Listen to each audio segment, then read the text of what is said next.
I'm Dr. Bart Rademacher, and this is Prescription for Your Transformation, real people, real conversations, and real success. Having an enlightening conversation with PJ Sorbo.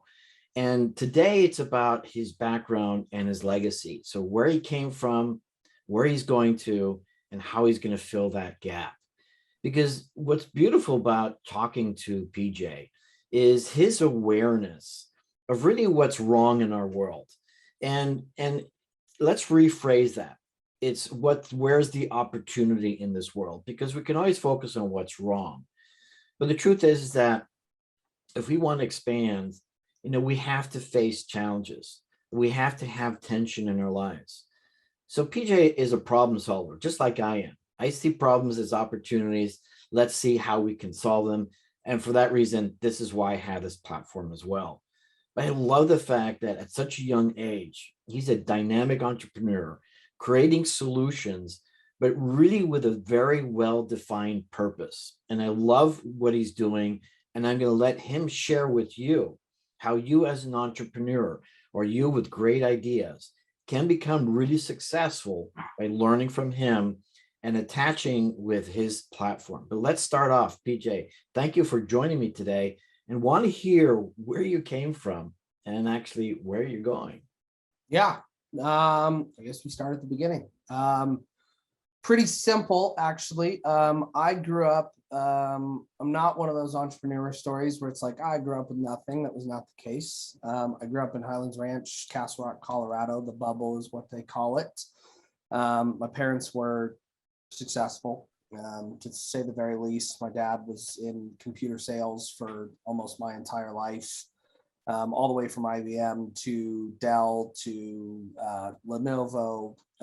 Would take over a territory, grow it massively, and I reaped the benefit of that. I was the spoiled young child, no ifs, ands, or buts. I got everything I wanted. I was on ski team. I was on snowboard team. We had a house in the mountains. It's not like there was a lack of support by any stretch of the imagination.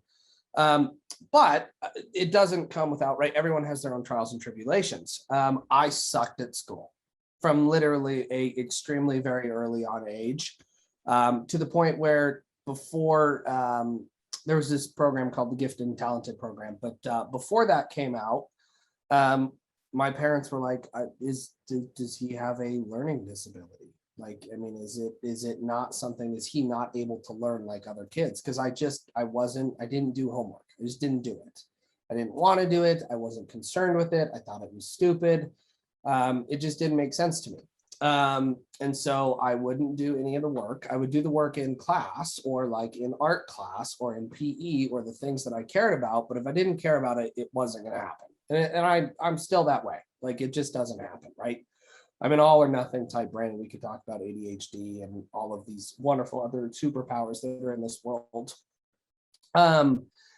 So long story short, my mother signed me up for this Gifted and Talented program, or at least a test for it. Not to see if his kid or if her kid had learning disabilities, but to just see like, oh, hey, like some of our friends are doing this, might as well do it.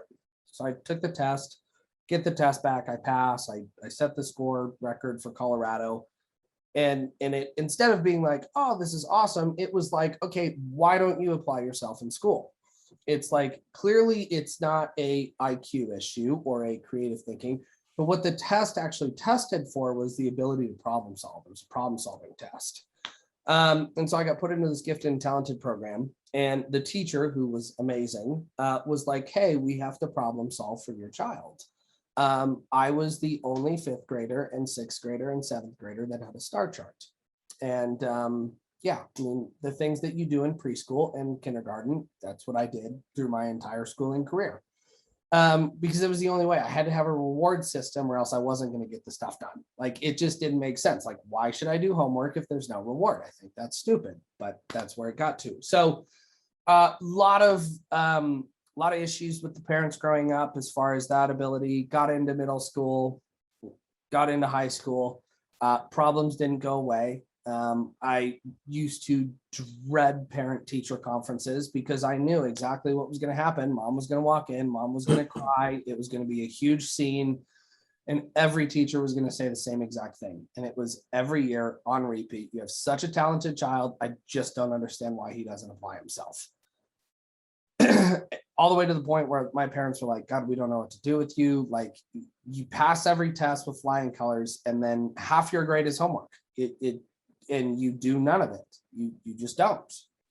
And there was never motivation for me to change. I didn't understand why. And a lot of people could look at that and say, why didn't you just do the homework? Why didn't you just want to do the work? But in my head, genuinely, it was so boring to just do that. I thought it was way more fun to try and manipulate the system and see how far I could take it. Right.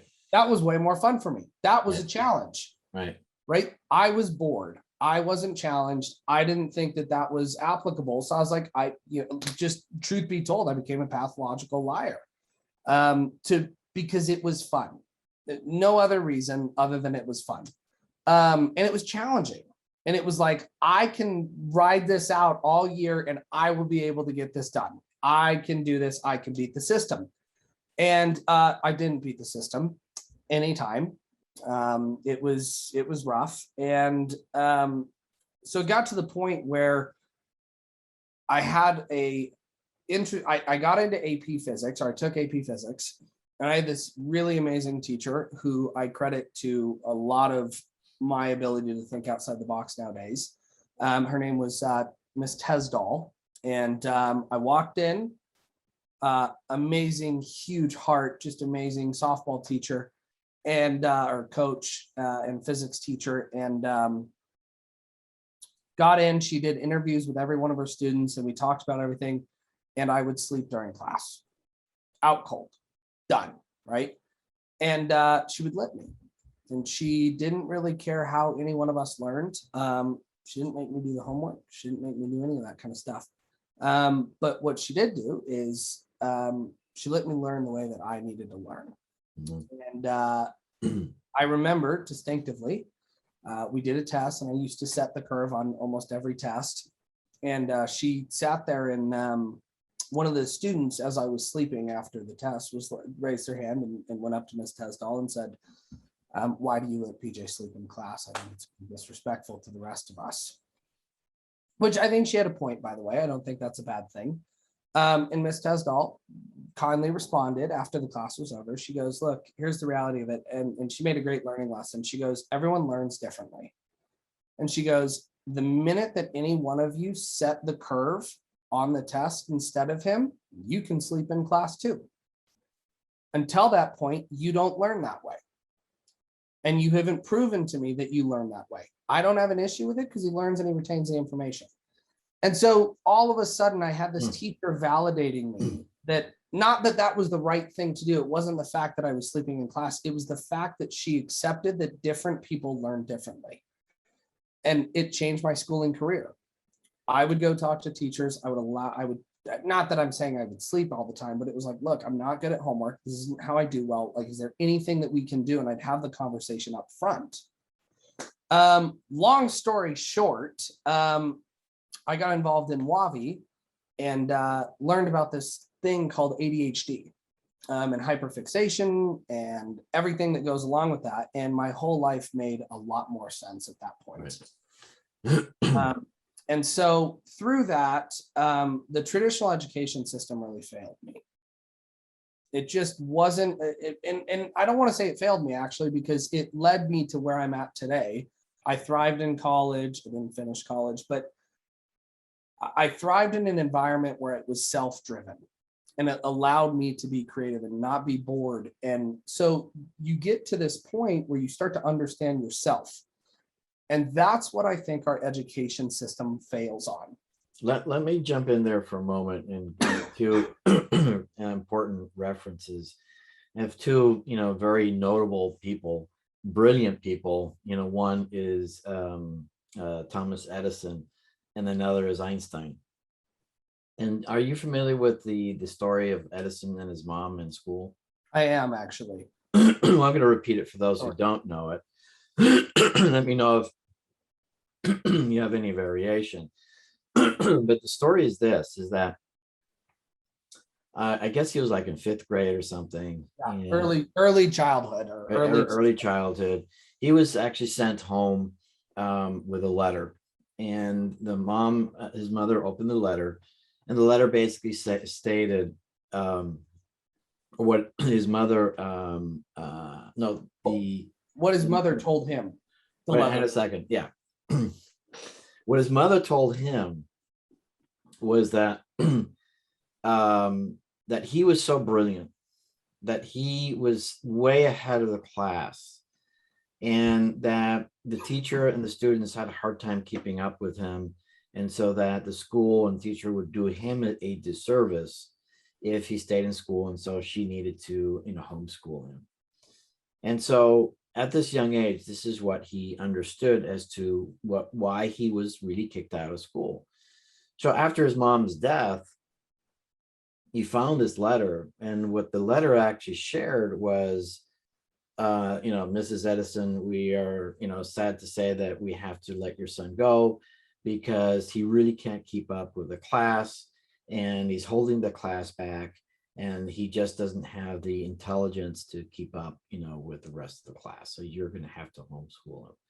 So it's really interesting, how the schooling system, even, hundreds of years ago, really, got it wrong. Now, here's another one, and maybe the Einstein one as well. And many of the professors were upset with Einstein because they would say, look, you give the same questions every year, so all the students already know what the test is going to be like. I mean, we always give the students new questions so we can test their knowledge. And then Einstein basically said, well, you got it all wrong, right? It's not so much that they answer the answer correctly according to what you want. I want to see how they answer the questions in a new way. And so once again, you're absolutely right. It's easier for systems of education or other types of systems to pigeonhole people in a certain way, because then they control and manage them for a purpose. And it's unfortunate. And so one of the things that, and unfortunately, this is, a global issue. This is not just in this country, that the least amount of focus and funding is given to our education. When if we just simply educated our children well, there are our future in all so many different levels. And this is something I've always shared, in all so many different levels, that, we're falling short, for, personal greed, if you will, to not take care of our children. Anyhow, I'm giving it back to you. No, I think you're 100% correct. I mean, it's so much is mindset, so much of it's conditioning. I mean, it's just the child mind is so malleable, right? The mind is so malleable, not even children, just humans as a whole. And it's all driven. Do you know the percentage of toddlers that operate at a genius level IQ? No, probably what, 100% of them. It's 75+%. Yeah, I believe it. Yep. Do you know what that percentage drops to for post-secondary education? Probably what, 20%? Less than 16%. Yeah. Right? IQ is the measurement of problem solving. Mhm. So the only consistent in there is our education system. It's the only thing that changes, right? I think that's a problem, just for the record. I think that's a huge. Well, let me put it in a different context. What I've heard is that when kids stop learning, once they go to kindergarten, the way our brain works is by free association. And when you stop that ability, then you stop, the learning process. And then the other thing is, and no disrespect for the educational system. And No, again, this is not a political platform, by the way, but it's just reality. It's fact and it's opinions. You can agree with it or you disagree with it. The truth is that, the education system really prepares you to be a teacher or a professor and nothing else. And when you look at some of the brilliant people like Einstein, Edison, and Gates, who never finished college or finished high school, look where they are today. So, but let's focus, because we only have about 5 or 6 minutes left. Let's now focus on your legacy. What is it that you're creating? Because I think this is absolutely brilliant. People need to hear about this, because what you're doing is just absolutely remarkable and wonderful. Yeah. So from that, I wanted to create a platform for people. So I started my entrepreneurship journey in college. I took over a supplement store, ended up growing it, ended up having an amazing platform to be able to test stuff with and get creative. I had this business partner that ended up just being uninvolved. As he gave us this platform to learn and to fail by ourselves, I learned more than I ever could have. And I'm thankful for that every day. So ultimately from that, I learned that there's a beauty in failure and there's a beauty in freedom. And I wanted to create a platform for people that allowed them to ask questions, that have allowed them to fail, but gave them resources to do so and to succeed and to teach them that there was a different way. The reality of the fact is you have to start somewhere. So we started a journey of creating our own company, GoMix, about 4 years ago. And it's been a lot of failures and a lot of trials and a lot of tribulations.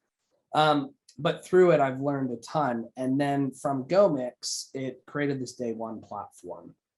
And day one is a whole platform of taking ideas from one day I will start something to today is day one. And what are those resources that we can provide someone, whether it's a young entrepreneur, whether it's someone that has an existing idea, whether it's someone that already has a business that needs to be scaled?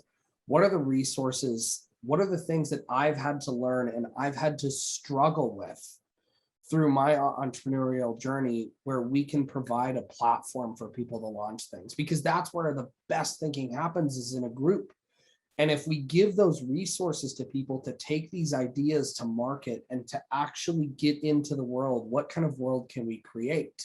There's so many points in an entrepreneur's journey where it becomes so easy to quit or to give up or to not push through because life gets hard, whether it's financial. And that's one of the largest things that we have to overcome as entrepreneurs, is the financial aspect, right? Like if you want to get into the manufacturing business in my space, it's hundreds of thousands of dollars minimum, plus the platform, the certifications, and you don't know what you don't know.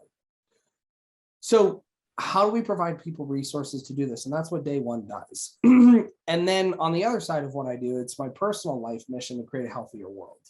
And I think that starting with that healthier world is we have to understand what health actually is. And I think that that's something that is broken in our world, is we don't understand the definition of health. Everyone's definition of health is different. Or what is the definition of better? I don't know, right? So much of the way that we've practiced medicine for so long is not the abundance of vitality, but it's actually the absence of disease. And those are two very polar statements, right? And I take this mentally and physically. It's not just like, if you talk depression, okay, what is depression? Depression is a state of being. And I think it comes from a lack of abundance of vitality, mindset wise, or I think it's a reason, or it's a portion. I don't want to say that depression doesn't exist, because I have family members that are deeply affected by it. But I also think that there's an education that has been missed there. And if these people were allowed to flourish in their own ideals, their freedoms, their beliefs, and there was a support structure for them in that, I think it'd be a really beautiful world. And so that's what I'm trying to create, is an understanding and access to those resources, whether it is the education platform, whether it's the financial side of things, whether it's the manufacturing side of things, whether it's the certifications, whatever that ends up being. We've tried to put together this platform to allow entrepreneurs to succeed, all the way from funding to you name it. And so that's what I'm doing nowadays. And hopefully it just continues to grow. I love it. I think this is something that needs to be available for all of us. It doesn't matter what station in life that you're in. It doesn't matter what your mission or purpose in life is.